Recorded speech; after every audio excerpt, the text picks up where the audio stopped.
Hi, and welcome to Chapel Hill Maker. I'm Rachel, and I love knitting and making here in beautiful Chapel Hill, North Carolina. I'm so happy that you could join me today, and I'm looking forward to catching up with you on everything that I worked on while I was away and what I've been doing. I took an inadvertent extra week break. I came home with a little bit of a cold, and if you've ever spent any time in the spring in the Southeast, you know that the pollen comes on and coats everything this sickly green, and it makes this tough to put on camera. So I'm happy to be back. You may hear a little bit of a rasp in my voice, but I just have so much to talk about that I wanted to hop on. So again, I'm so happy that you could be here with me today. There are a few new faces around here, so just to introduce myself again, I am Rachel, and I am a mom to 4 amazing young women and wife to a wonderful husband and dog mom, I guess, to 2 very fluffy and noisy dogs, which you will hear in the background sometimes. And really just chronically obsessed knitter. When I am not teaching knitting or talking about knitting, I am planning what I'm going to knit or sitting down and knitting. I am one of those, if I'm guessing you're like me, I can't sit still without having some needles in my hands. And so I decided several months ago to start this channel so that I could share some of my makes with you, and I have loved every second of it. So I am so happy that you could be here with me. If you want to continue our conversation elsewhere, you can follow me as Chapel Hill Maker on both Ravelry and Instagram. And I took a little inadvertent break from social media as well, but I did add my new projects to Ravelry with my usual dearth of information on there, but I'm trying to be better at that. So I'm gonna start out with what I'm wearing today, and it's an oldie. I pulled out my summer knits because it's going to be in the 90s here in the next couple days already in North Carolina. But this is the Navelli by Caitlin Hunter, and I made this in 2019 out of, it's still wrinkled, I have to steam that, but out of the Farmer's Daughter Fibers Foxy Lady, which is a silk blend, silk and wool blend, I think. This was a challenging knit for me at the time. This is pretty intricate color work, which I adore. And it was knit bottom up, if I remember. I'm pretty sure it was knit bottom up. It's a boat neck. And it was my first all over fingering weight sweater at the time, so it felt interminable, but I am so thrilled that I finished it because it gets a ton of wear, and here we are 7 years later almost, and I'm still wearing it. My favorite thing was these sleeves, which at the time I really remember cursing because it's a turned under in a contrast color, but I love the effect that it gets. And this is a good spring and fall wear here in North Carolina, and yeah, I love it. It's an oldie but goodie, so check it out. I have I'm gonna call it a mostly finished object for you today, and I was giggling a little bit because I wrote in my show notes, I called it a mofo, and then I realized my error there. So I have a mostly finished object, mostly FO, I'll go with, and a couple of my whips that I took on vacation. We spent a week in Cancun, Mexico, and we did a couple day trips to get to see the ruins at Chichen Itza and also in Tulum, and they were so cool. I love a good ruins, so they were worth the journey. We took it was about a 2.5 hour trip in either direction for both of those, which meant I got to get a lot of knitting done too. So it was a really good vacation as far as like a good balance of knitting time, family time, beach time, a little bit of everything, and just really loved the memories that I made with my kids. One of them is headed off to college next year, so this was her last spring break with us, and high school spring break at least. And so it felt really special and we loved it. So you'll be happy to know if you watched my last episode, I was really worried about the needle situation with leaving Mexico, because they have been known to confiscate knitting needles and they're not allowed. So I felt very sneaky. I am a bit of a Girl Scout when it comes to things. I don't like breaking rules. I still leave my tags on my pillows under penalty of law and stuff. So I ended up bringing wooden needles and bamboo needles, and I took them off, the tips off, and I put them in a separate spot and had no problem, and was able to knit my way through some flight delays and our trip home. So I was really glad to have that, and felt like I was, Ocean's 11ing it over out of Mexico. But yeah, so it was a great week and we had so much fun. And I knit most of my Highline Henley by Tori, which is my mofo here today. And last week the question was or 2 weeks, whenever it was, what contrast color I was going to go with. And most of you said I should go with the rose, and most of my family and friends that I queried also said I should go with the rose. And then I totally went rogue and I went with the Chartreuse. So here it is. All I have left to do is to put buttons on, which is why I'm not wearing it today, also because it's just really warm. But I second guessed myself for a while, but then once I got going on the Chartreuse, I love it so much. It still, to me, reads neutral, even though it's a bit of a sort of, maybe I was inspired by the pollen. It was a good green to me, and kind of just is that little extra something that I felt like I wanted in this piece. So I knit this out of Purl Soho Sweetgrass, and it is, let's see where are my labels here that I saved. Here's the label for this. It is a fingering weight yarn, so I held it double, and you get 437 yards per 100 grams. And I used the color Pale Sesame and Rye Flower, and so I loved the stripes that I got out of it. It is a 65% cotton, 35% superfine alpaca. So it's really nice in the hand when you're working with it. I didn't have any problem like I sometimes get with 100% cotton in my hands or my shoulders. And I did add a little bit of contrast. Oh, I have an N that's not all the way in. I put a little bit of contrast here on the sleeve at the end, partially because I was really trying to make sure I had enough of the rye flour to finish this whole thing. So she does call for a 2-inch hem, and I was playing some serious yarn chicken, so I had to shorten that a little bit. And here I'll just let's see, where is it?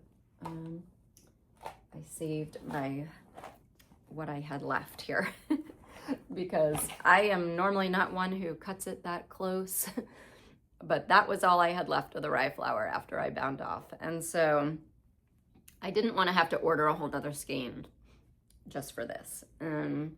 So I was kind of, I put in a couple extra stripes than I would have, just so I could use the Pale Sesame to get a little bit more length on it. I had this much left of the Pale Sesame, and so I guess I could have done the hem in that, but I really wanted to keep the cuffs and the hem consistent, especially since I was already kind of distracting with the Chartreuse green.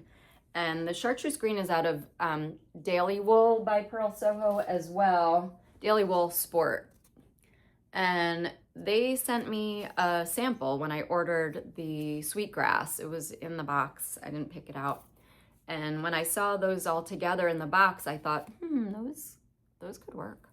So I have a link in the description to the yarn that I used, and I'm a Purl Soho affiliate, so I will, if you order from that link, I get a few cents on every dollar. And so you are under zero obligation to use it, but I do want to let you know that that's what happens when you click on that link. But overall, I am thrilled with this make. It, started with a trapezoid in the back, and then you picked up along the shoulders. I think I talked about this last time. I didn't love how my short rows looked here after blocking, and I did do some duplicate stitching to fill in some of those holes. You can still kind of see them here, but they don't bother me anymore. I feel much better about them after having done some of that duplicate stitch and the blocking. This yarn definitely fills out a little bit once you block it, which is really nice. I'm assuming thanks to the alpaca, but I don't know if you could see, like, this has a really great drape. So I'm looking forward to wearing this over shorts, when things get cold in the evenings, or even over a bathing suit. It would be good to just throw on because of the cotton. So Tori, you gifted me this pattern as a thank you for test knitting her prospect tee. And I'm so happy that she did, because I whipped this right out. It was perfect for vacation knitting. The stripes kept me engaged the whole time. Sorry, I sound a little bit snotty. But yeah, I really loved this make. So highly recommend, 10 out of 10. Oh, and the buttons, I'm hoping, I collected a bunch of shells off the beach in Cancun. And I will say the shell collection wasn't fantastic, but I don't know why. There just were not a lot of shells on the beach. I tried to find flat shells, and my husband is gonna grind them down into button shapes. So we'll see if that works out. The shells I collected might not be big enough, but we're gonna try. And that's why I'm calling it a mostly finished object, because all it needs right now is the buttons. It's been blocked, ends woven in, and it's ready to go as soon as we can add my shell buttons to it, hopefully. If not, I'll be on the hunt for good buttons. So now I'm on to whips, and that got most of my attention on vacation. But the other two that I brought with me were the Hey Sailor by Andrea Mowry. And I'm going to use this as my entry into Knitworthy's summer tea knit along. And I'm knitting this out of Aimee Sher's Comfort Silk Linen, and that's right here. And it's a linen, cotton and merino blend. And then this is out of Camellia Fiber Company, and this is it's not cotton, linen silk and merino blend. And this is Camellia Fiber Co. Flax fingering in the color Poppy, and it is linen, silk, and alpaca. So they're really close and really soft. This is the color Forget Me Not. And I love this Carolina blue contrast color. They work really nicely together. I was a little bit worried about whether or not the pattern would show up, but now that I've made a little bit of progress here, I think it really does nicely. This is bottom up, and it's essentially a cardigan. I'll put a picture here, and it has buttons. You can wear the buttons in the front or in the back. And I think it's sort of more of like a boat neck kind of look. This is sort of in between a mindless knit and one that you have to pay a little bit of attention to. So it's not totally movie knitting for me. I have had to back out my slip stitch rows. It's a mosaic slip stitch. And I've had to back those out a couple times because my counting got off and it was a little frustrating. So I do kind of have to pay attention, just about, I would say on like a quarter of the rows in the 16 row repeat. So, but I really like the result. I'm enjoying watching this pattern come to life. Hopefully the light is giving you. And bottom up, I sometimes have a hard time keeping my motivation. So we'll see how fast I do this, but yeah, I don't have a ton to say yet because I haven't gotten that far. Love the yarn. It's so soft and so nice to work with. I do find sometimes on these linen-y blends, I pick out the linen strands. I don't know, do you do that too? And I end up sort of with linen on my pants or wherever, but it doesn't seem to, I don't think I'm picking that much out. But I'm keeping this in, this is an old project bag. It reminds me of those like kind of DOP kits from Espace Tricot 2 owners ago. So it's an oldie but goodie, but I love this for the summer because I can just grab it by the handle and take it with me.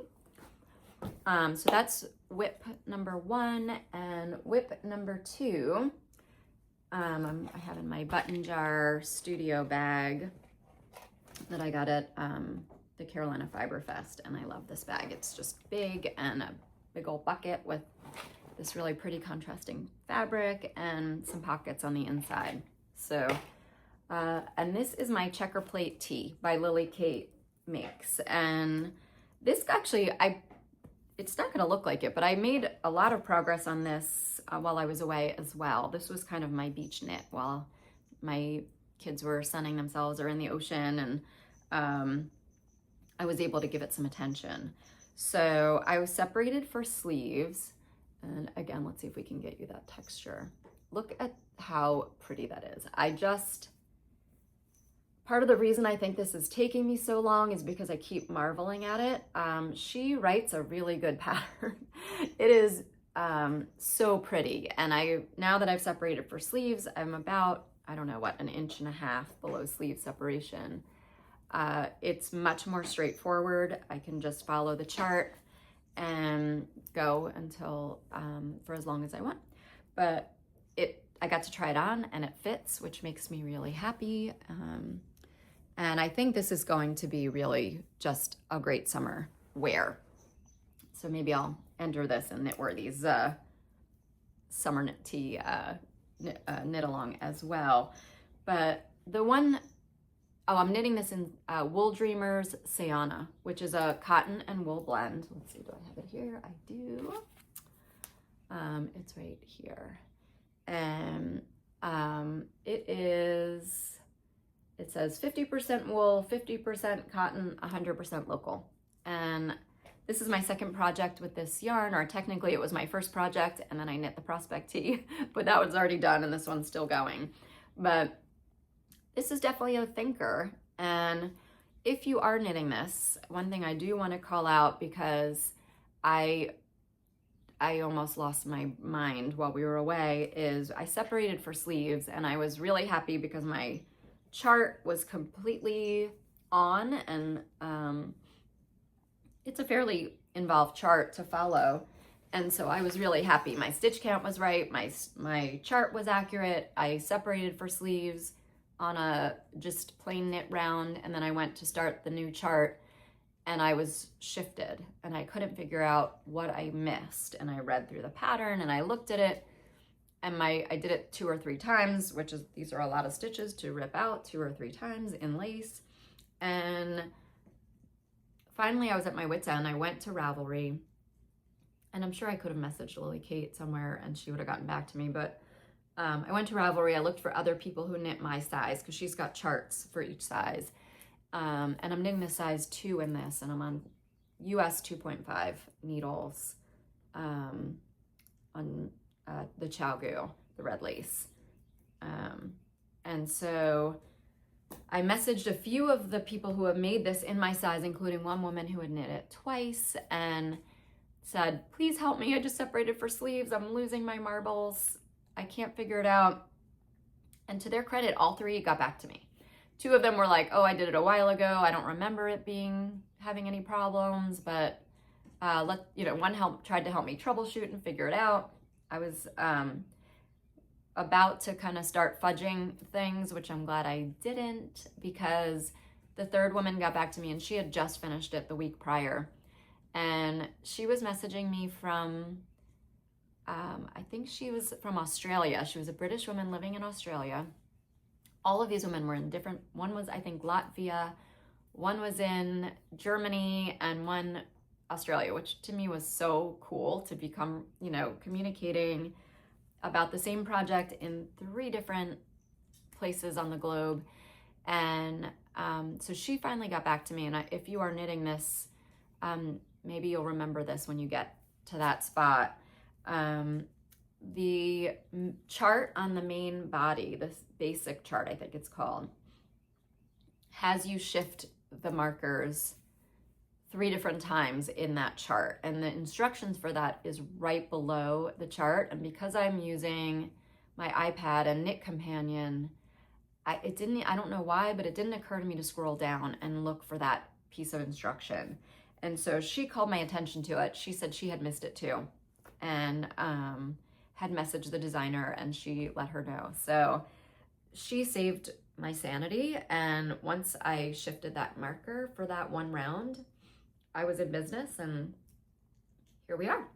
So I am loving this, and I am excited to put a little more energy into it. I think now that the Highline is done, I can give this some more attention.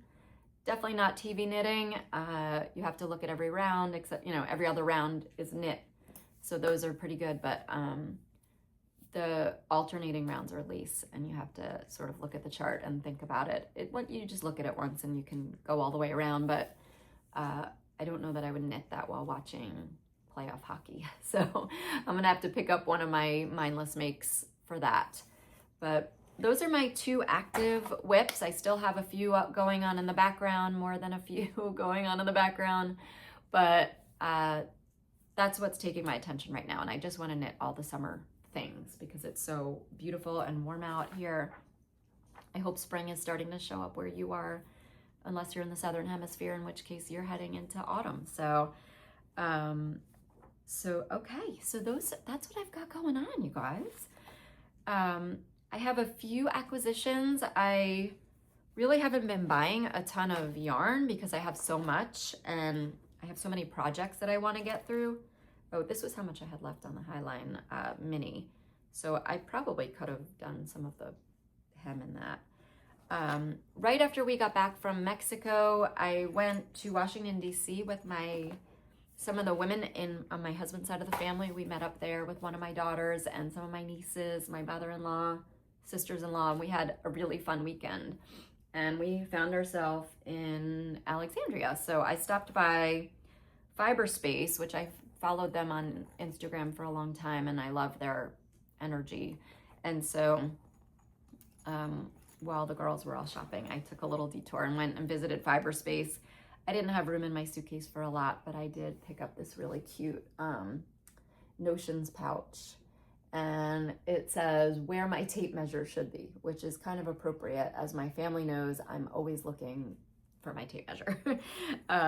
So this is a little memory of a great weekend, and I'm really happy that I picked it up. They were just really sweet in their great yarn selection. I wish I could have spent more time to really pick some stuff out. Let's see. The other thing is I watched a Summer Lee video a few weeks ago where she took one of her knits and embroidered on it. And it was so cool the way she did it. Her use of color is unbelievable to me because that's such a stressful part of the project for me. But then I watched that, kind of filed it away, and then I had one of my knitting students come, and she wanted to embroider on her knitting. She originally was going to do all Swiss darning, duplicate stitch, and I told her about the Summer Lee video and the book that Summer Lee had used, and she quickly purchased it, and she came for a lesson earlier this week and showed me what she had done on a swatch, and it was so pretty, and she inspired me so much that I went and I bought the book.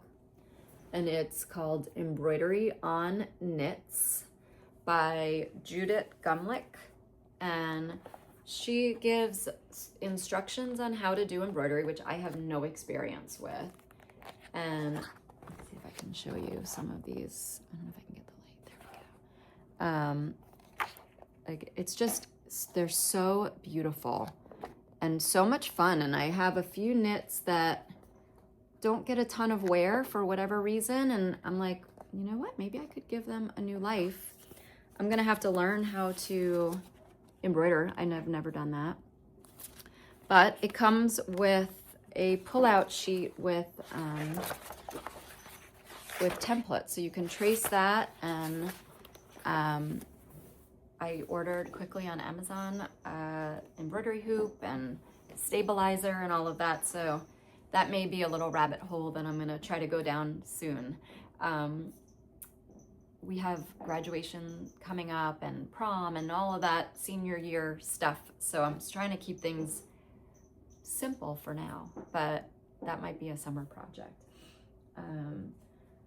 This was a surprise acquisition, and it is the sock club from Woolens and Nosh, and I had forgotten that. I think it was like a middle of the night, couldn't sleep purchase, and it's she's doing it quarterly now, and so this was the first quarter, and it's called Brunch at the Breakfast Club. And I love it. It was such a nice surprise. It was like old me gave new me a gift, and I just was so happy to accept it. So she does amazing self-striping yarn. If you've been wanting to try self-striping, definitely check her out. And this is going to probably end up being some hockey knitting. And my last acquisition was this Purl Soho sweater soap. Full disclosure, I was trying to get free shipping when I ordered my Sweetgrass. And so I knew I was a little bit low on my current soak wool wash and saw this, and the flavor or the scent is bergamot, which is like Earl Grey.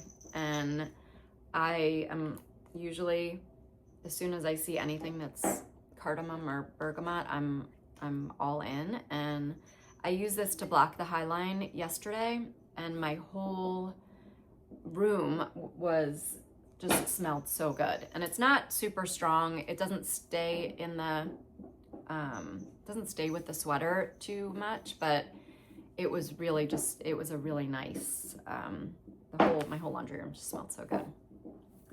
Those are my acquisitions. I feel like I've been doing a pretty good job of being restrained with that. And then, moving on to active news cycle avoidance. If you are new here, each episode I try to share a way that I am kind of trying to avoid all of the doom scrolling and 24-hour news cycle.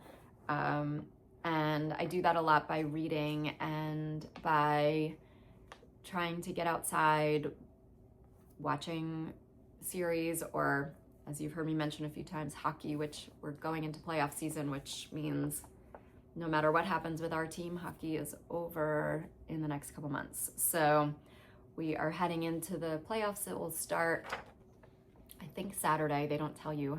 So all very last minute.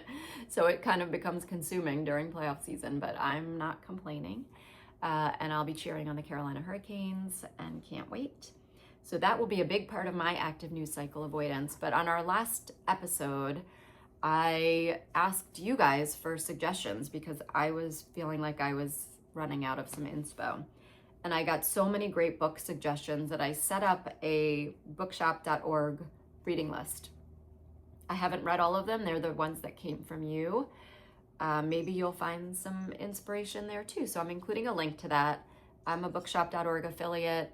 Don't feel like you have to order from there. I mostly use Libby for my audiobooks, but if it's one that I can't get, if I really want to listen to it or read it, I prefer to go to bookshop.org if I can, because they are supporting local bookstores. One book that kept coming up over and over again, coincidentally, was Theo of Golden, which I was reading, and it's by Alan Levi, or I think he pronounces it Levi. It is a lovely, lovely story. It is about an elderly man who returns or comes to this town in Golden, Georgia, and his impact on the people of this town. I won't go into too much detail because I think it's worth kind of not knowing going into it, and I didn't. It's a pretty slow moving story, which I found really soothing. The narrator does a great job. It kind of has this like, you know, it's just the way he touches all of these people that he gets to know, and really how they end up impacting him as well. It has a little bit of a religious bend to it, but it's not, I didn't find it overwhelming. It doesn't hit you over the head, but it does, you know, it gives you, I definitely felt warm and fuzzy with it. So I recommend that if you are looking for something soothing and enriching. I just started The Celebrants by Stephen Rowley, and it's a totally different feel, but also, and you're probably hearing Mary Poppins jingling in the background, but that's what happens here. So yeah, so Theo of Golden, I'm reading The Celebrants right now. It's a different feel. I'm still trying to figure out how I feel about it, but once I finish it, I'll talk to you about that next time. And the last thing I have is my podcast recommendation. And this podcast is one that I met through this podcast, and she won my first gift away, which was my hand-me-down of my Advent socks, and that is Grace and Purls. And I really enjoy her videos. She is an adventurous knitter, and she also is tireless. She will go back and fix things and rip back and redo. She's an incredibly generous maker. She makes for her whole family and is just very sweet, and I love her energy. I'm so glad I got to meet her through this, and I don't know that I would have found her otherwise. So definitely go check her out. It's Grace and Purls, and her projects are great, and I'm always amazed. She knit the bourbon and why am I blanking on what it's called now? Cinnamon and bourbon sweater that I made a few months ago, and it took me forever to make, and she made it in like 2 weeks. So she's a really accomplished maker, and fun to see what she's doing. So I think that brings me to the end. And again, thank you so much for joining me. I get so much inspiration from you guys. I love the comments. Thank you so much for commenting, for liking, for subscribing, for engaging, and for all of the wonderful ings. And I'll look forward to seeing you again soon. Bye.